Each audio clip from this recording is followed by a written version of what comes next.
Dans quelques semaines, Kim Kardashian sera en visite à Paris, selon nos confrères du Parisien. Si la vedette de télé-réalité ne manque pas la célèbre Fashion Week, cette fois, c'est pour une toute autre raison qu'elle va se rendre dans la ville lumière. La star américaine est attendue devant la cour d'assises de Paris, dans le cadre du procès de son spectaculaire braquage survenu en 2016.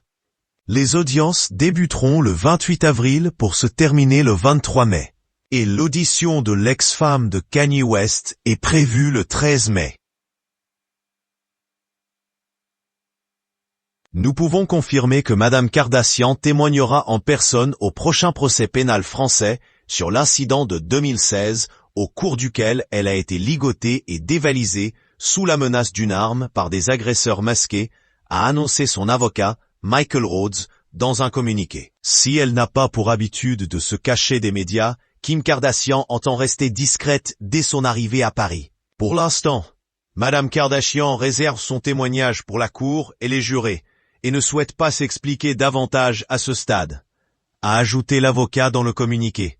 Et de poursuivre, elle éprouve une profonde admiration pour le système judiciaire français et a été traitée avec le plus grand respect par les autorités françaises. Elle souhaite que le procès se déroule conformément au droit français et dans le respect de toutes les parties. Kim Kardashian s'apprête donc à raviver de sombres souvenirs. En effet, en 2016, la jeune maman avait vécu une nuit d'enfer.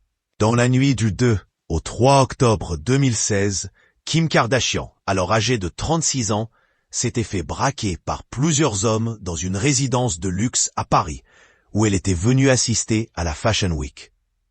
2 voleurs l'avaient menacée avec une arme sur la tempe, avant de la ligoter et de la bâillonner. Il m'a demandé avec un fort accent français, maringue, bague, avait-elle raconté aux policiers. Le butin, des bijoux d'une valeur de plus de 6 millions de dollars. Lors du procès, Kim Kardashian sera face à 10 accusés. Une bande de truands à l'ancienne, soupçonnés d'avoir réalisé le plus gros braquage au détriment d'un particulier des 20 dernières années en France.